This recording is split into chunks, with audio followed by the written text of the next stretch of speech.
देखिए दूसरी फॉर्म या जैसे बोल सकते हो simplex form of Cauchy Riemann equation. ठीक है, z की वैल्यू क्या होती है? z is equal to x plus iota y, है ना। z बार की value x minus iota y. जब इनको हम ऐड कर देते हैं z को और z बार को, तो इमेजिनरी पार्ट कैंसिल, तो यहाँ पे क्या बचेगा? 2 times of real part of z is equal to z plus z bar. तो हम ऐसे बोल देंगे कि real part of z is equal to x होता है ना, is equal to z plus z bar by 2, है ना। और जब हम इनको सब्ट्रैक्ट करते हैं, z में से z बार को सब्ट्रैक्ट करते हैं, तो फिर जो इमेजिनरी पार्ट बचेगा और जो दूसरा पार्ट है वो क्या हो जाएगा? कैंसिल। तो imaginary part of z is equal to y, उसकी वैल्यू कितनी आएगी? z minus bar by 2 iota, है ना।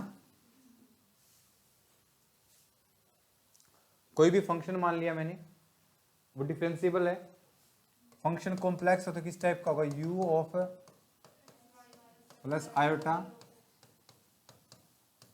है ना। लेकिन x और y की वैल्यू तो आ चुकी, तो मैं ऐसे भी लिख सकता हूं f of z is equal to u of x की वैल्यू कितनी है? z plus z bar by 2 और y की वैल्यू बाई 2, ठीक है, plus iota v of z plus z bar by 2 और z माइनस 2 आयोटा। ठीक है, अब की बार जो फॉर्म आएगी वो z के कंजुगेट में आएगी। कोई फंक्शन दे रखा है अगर z कंजुगेट की फॉर्म में दे रखा है, तो वो देखना है कि उस फंक्शन डिफरेंशिएबल है तो कोची-रीमान इक्वेशन किस टाइप से लिखी जाएगी, है ना। एक तो है ही हमारे पास ux is equal to we Y और u y is equal to minus we x. Okay, मान के चलो जो फंक्शन है हमें f ऑफ z, उसका डेरिवेटिव करना है with respect to z bar, with respect to z bar करना है। तो फंक्शन दोबारा किसके कितनी वेरिएबल का है? 2 वेरिएबल का फंक्शन है। तो मैं ये निकालना चाह रहा हूँ d of f upon D Z bar, है ना। तो जिसके रिस्पेक्ट में कर रहे हो ना, सबसे पहले तो फंक्शन का डेरिवेटिव कर दिए फर्स्ट वेरिएबल के रिस्पेक्ट में, जिसका वो वेरिएबल है f ऑफ एक्स वाई भी है ना ये, और फिर जो फर्स्ट वेरिएबल है उसका डेरिवेटिव विद रिस्पेक्ट टू जिसके डेरिवेटिव में आप फंक्शन का डेरिवेटिव करना चाह रहे हो, चेन रूल बोलते हैं इसको। तो ये कितना हो जाएगा? dx अपॉन डी जेड बार। फिर फंक्शन का दूसरा वेरिएबल क्या है? y, तो फंक्शन का partial derivative with respect to y, और फिर y का total derivative with respect to जिसके रिस्पेक्ट में आप फंक्शन का डेरिवेटिव चाह रहे हो, है ना। यही तो होता है। मान लो यहाँ पे क्या होता? x, यहाँ पे x होता तो हम कैसे लिखते हैं? F x d x by d x plus f y d y by d x, लेकिन y का भी रिस्पेक्ट टू डेरिवेटिव वो जीरो हो जाता है तो हम उसको जीरो छोड़ देते हैं, है ना। आ गया समझ में? x की वैल्यू तो ये रही हमारे पास, है ना, y की वैल्यू ये रही, यहाँ से इसकी और इसकी वैल्यू तो कैलकुलेट कर सकते हैं हम, कितनी आएगी?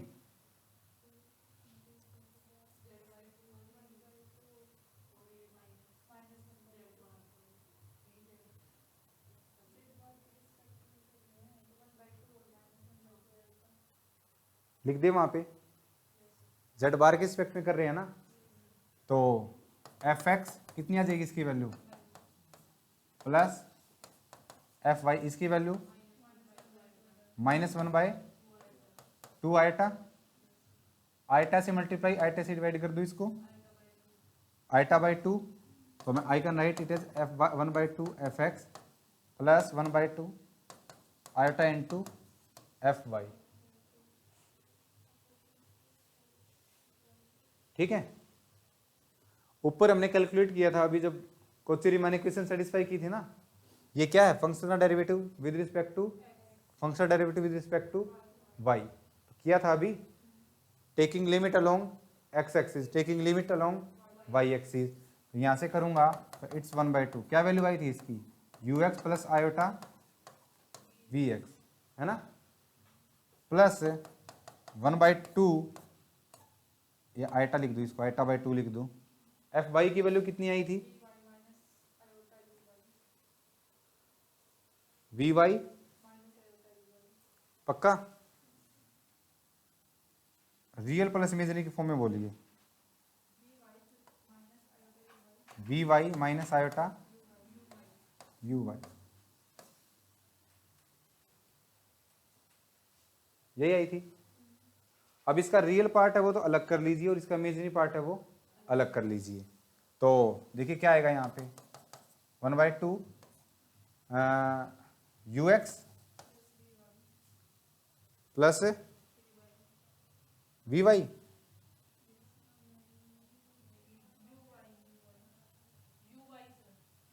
यू वाई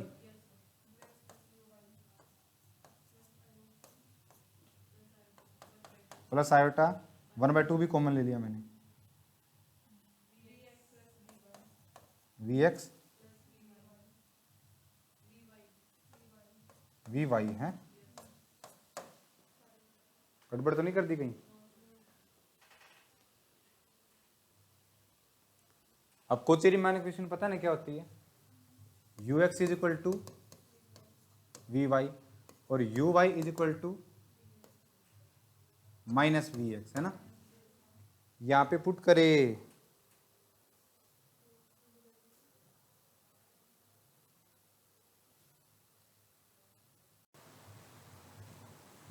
यहां पे एफ वाई था ना, वो तो एफ ऑफ जेड आया था पूरा।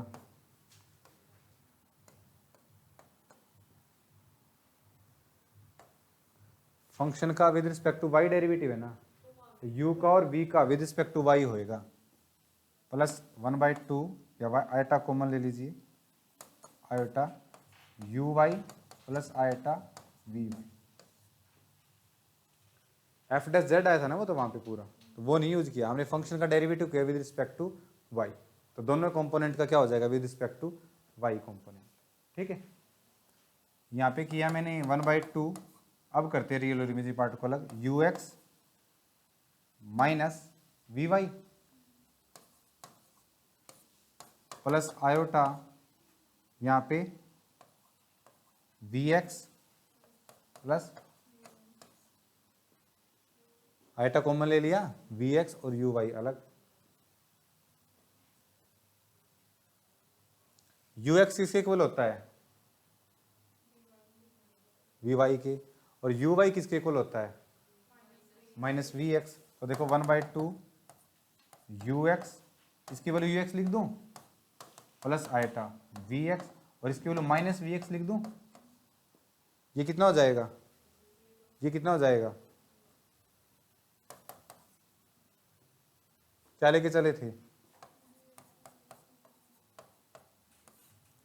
ये है दूसरी फॉर्म कोची रीमान इक्वेशन की। ठीक है, इसका मतलब क्या लेके चले थे हम?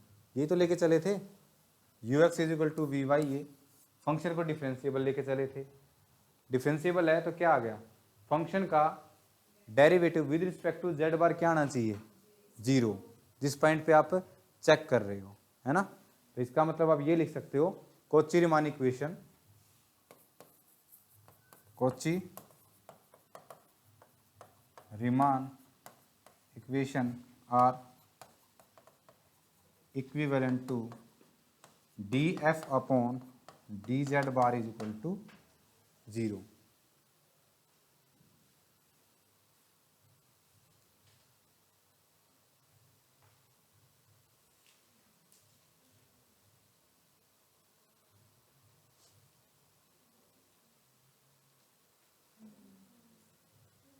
मान के चलो ये था F of Z is equal to Z bar, ये किया था ना अभी जेड बार। मैंने पूछ लिया क्या ये फंक्शन डिफरेंशिएबल है क्या जेड इज इक्वल टू 0 पे, या किन पॉइंट्स पे फंक्शन डिफरेंशिएबल है।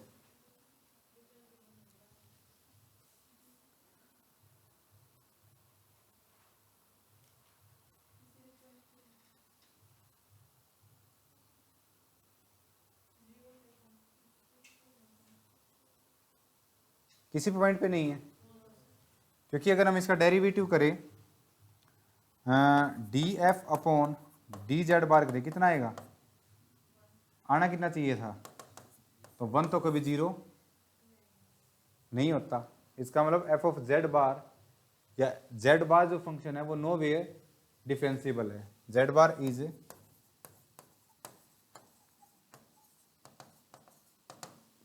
Know where differentiable.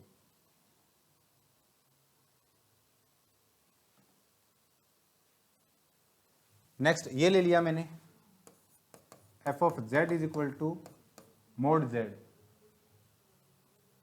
जेड का मोड। और तुम्हें पूछ लिया कि किन पॉइंट पे फंक्शन डिफरेंशिएबल है।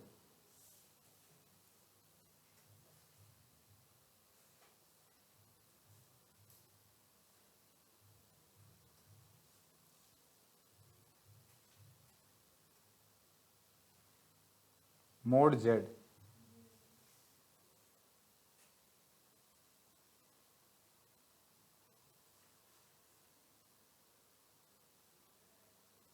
जीरो पे है, बाकियों पे नहीं है।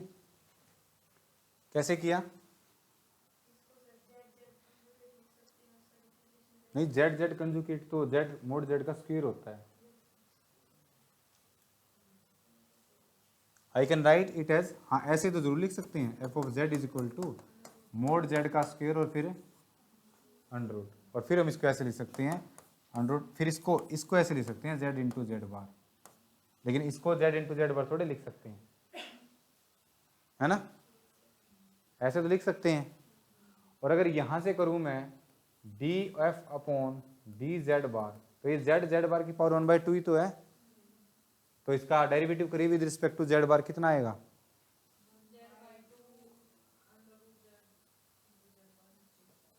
पावर 1/2 है ना इसकी, कितना आ जाएगा, z/2 जेड इंटू जेड बार।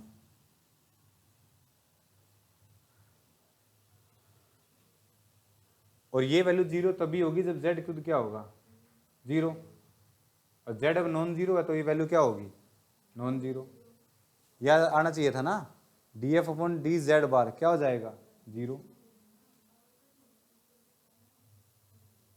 ठीक है, इसका मतलब ये वैल्यू क्या हो जाएगी, not equal to 0 if z क्या है, नॉन जीरो। अच्छा z 0 है तो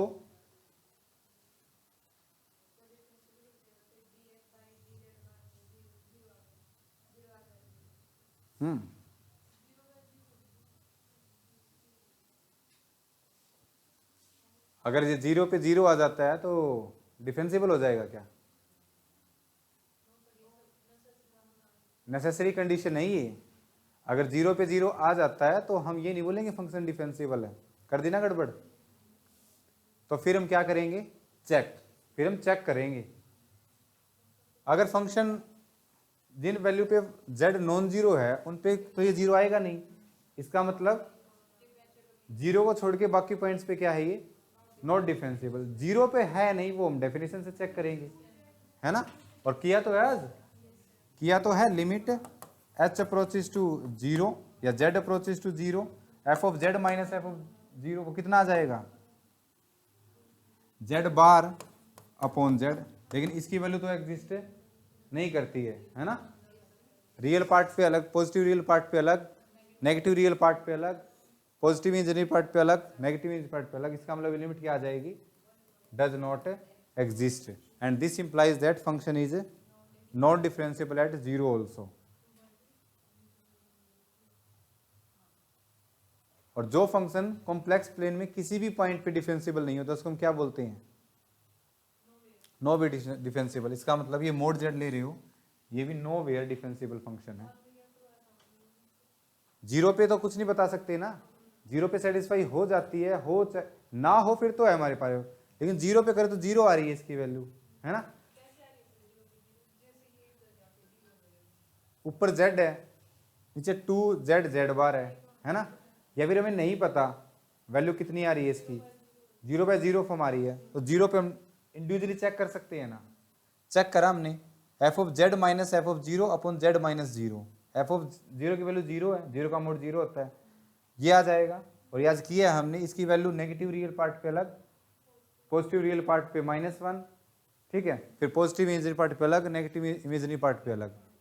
और जब वैल्यू अलग अलग एग्जिस्ट कर सकती है लिमिट पे, तो मतलब लिमिट एग्जिस्ट नहीं करती है, ठीक है, जीरो पे भी नहीं करती और बाकी पॉइंट्स है नॉन जीरो उन पे भी नहीं करती, फंक्शन क्या हो जाएगा, नो वे डिफरेंशिएबल, ठीक है।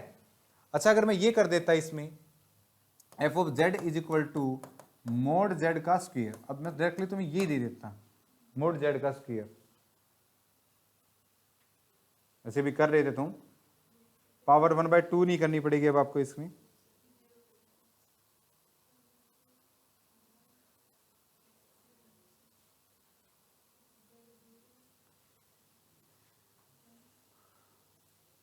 तो फिर क्या आएगा, करेंगे ना, ये आ जाएगा D F upon D Z bar, इसको मैं क्या लिख सकता हूँ, Z into Z bar, with respect to Z bar कितना आ जाएगा, जेड, और अगर ये जेड क्या हुआ नॉन जीरो, तो D of D this implies D F upon D Z bar भी क्या हो जाएगा, नॉन जीरो, इसका मतलब कौची रीमान इक्वेशन क्या हो जाएगी, नॉट सेटिस्फाइड, जीरो ना चाहिए था ना, इसका मतलब जीरो को छोड़ के बाकी पॉइंट्स पे क्या है फंक्शन, नॉट डिफरेंशिएबल। अब जीरो पे देखो, अगर z is equal to zero है, अगर z यहाँ पे जीरो है, this implies that D F upon D Z bar वो कितना हो जाएगा, जीरो, कहीं यहाँ पे हम ये बोल देंगे दिस इंप्लाइज दैट f इज differentiable at z is equal to zero, नहीं बोलेंगे ना, बिकॉज ये नेसेसरी कंडीशन है, तो हम यहाँ से ये नहीं बोलेंगे ये फंक्शन क्या हो जाएगा, differentiable. You have to check, आप चेक कीजिए कि z is equal to zero पे है नहीं है, और चेक करने के लिए हम बाय डेफिनेशन जाएंगे, बाय डेफिनेशन जाएंगे तो ये तुम्हारे पास हो जाएगा limit z approaches to zero F of Z minus F of zero upon Z minus zero,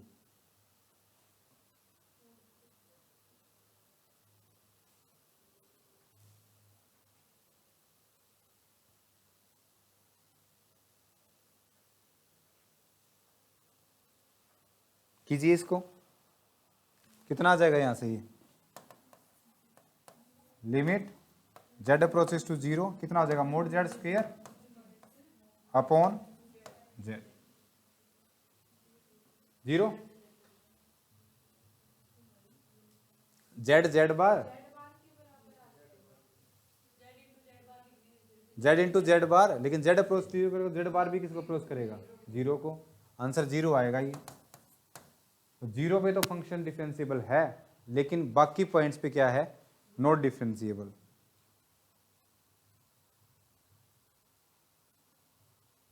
ठीक है। नेक्स्ट इसको कीजिए, f of Z is equal to z mod Z,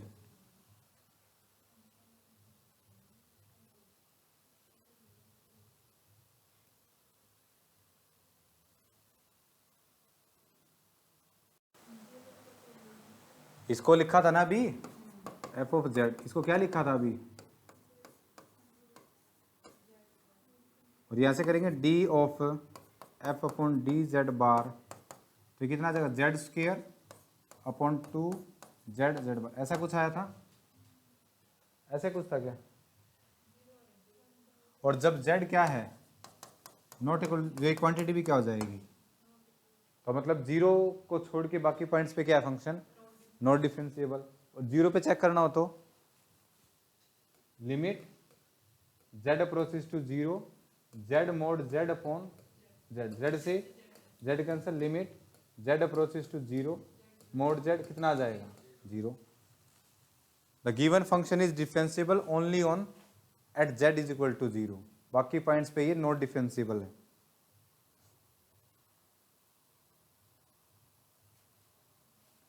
ठीक है क्या, ये दे देता f of Z is equal to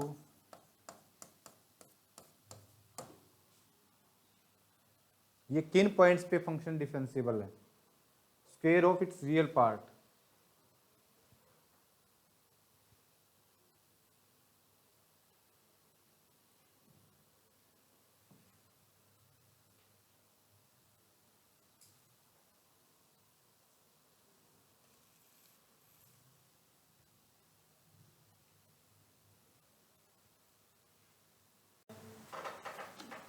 ये रहा f of Z is equal to x square, यही तो है। क्या मैंने तुम्हें ऐसा कोई रिजल्ट बताया कि इसका रियल पार्ट डिफरेंशिएबल है, इमेजिनरी पार्ट डिफरेंशिएबल, तो फंक्शन डिफरेंशिएबल हो जाएगा। Z bar X minus iota Y, X भी डिफरेंशिएबल वाई भी डिफरेंशिएबल, तो फंक्शन थोड़े डिफरेंशिएबल है, ऐसा नहीं होता डिफरेंशिएबिलिटी में।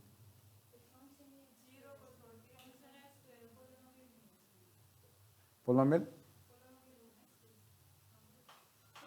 हाँ तो अब कॉम्प्लेक्स फंक्शन है ना ये, आप रियल लाइन पे थोड़े देख रहे हो पोलोमियल है तो फंक्शन डिफरेंशिएबल है। आइटा वाली टर्म नहीं है तो इसका इमेजिनरी पार्ट 0 है, इसको ऐसे लिख लो। फिर अभी जो फंक्शन पढ़े थे वो भी तो रियल थे, अभी जो फंक्शन मैंने ब्रेक करके दिया हुआ था वो भी रियल थे, क्या वो डिफरेंशिएबल थे? और डिफरेंशिएबल थे भी, नहीं भी थे कुछ पॉइंट्स पे, तो ये नहीं है कि आप रियल पे ले आओगे, काम तो अभी भी कॉम्प्लेक्स पे चल रहा है। यहाँ पे मैंने एफ ऑफ एक्स थोड़े लिखा है, और अगर ये मैंने f of Z is equal to x क्यों लिखना होता तो मैं ये क्यों लिखता, real part of z square. ठीक है, ये किए तो है आज क्वेश्चन ऐसे, यू एक्स वाई की वैल्यू कितनी आ गई एक्स स्क्वायर, जरूरी थोड़ा है हर बार जेड बार ही लगाओगे, है ना, दो भी तो, ये भी तो इक्वेशन है। वी की वैल्यू कितनी आ गई 0, वी एक्स की वैल्यू कितनी आ गई 0, वी वाई की वैल्यू कितनी आ गई 0, यू एक्स की वैल्यू 2x, यू वाई की वैल्यू 0। अब कोची रीमान इक्वेशन देखें हम तो u x is equal to we y, 2x is equal to 0 और दूसरा 0 इज इक्वल टू 0, ये तो हो जाएगी। और जब रियल पार्ट क्या हो गया non zero, real part non zero हो गया तो उसमें ये कोची रीमान इक्वेशन सेटिस्फाई नहीं होगी, है ना।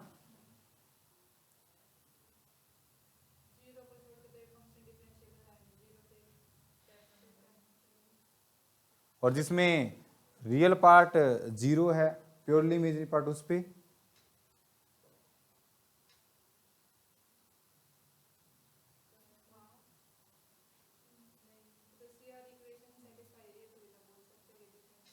हाँ, तो फिर उस पे चेक करेंगे ना, उन पॉइंट्स के लिए चेक करेंगे, 0 पे भी चेक करेंगे, 0 पे या उन पॉइंट्स पे। छोड़ दूं तुम्हारे लिए रियल पार्ट ऑफ जेड का स्क्वायर,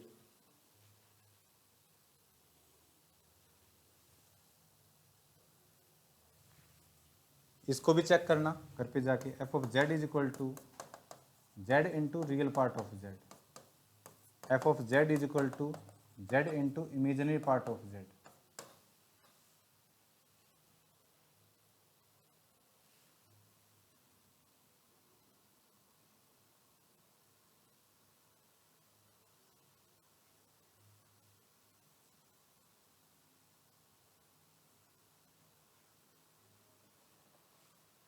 ठीक है, कर लोगे।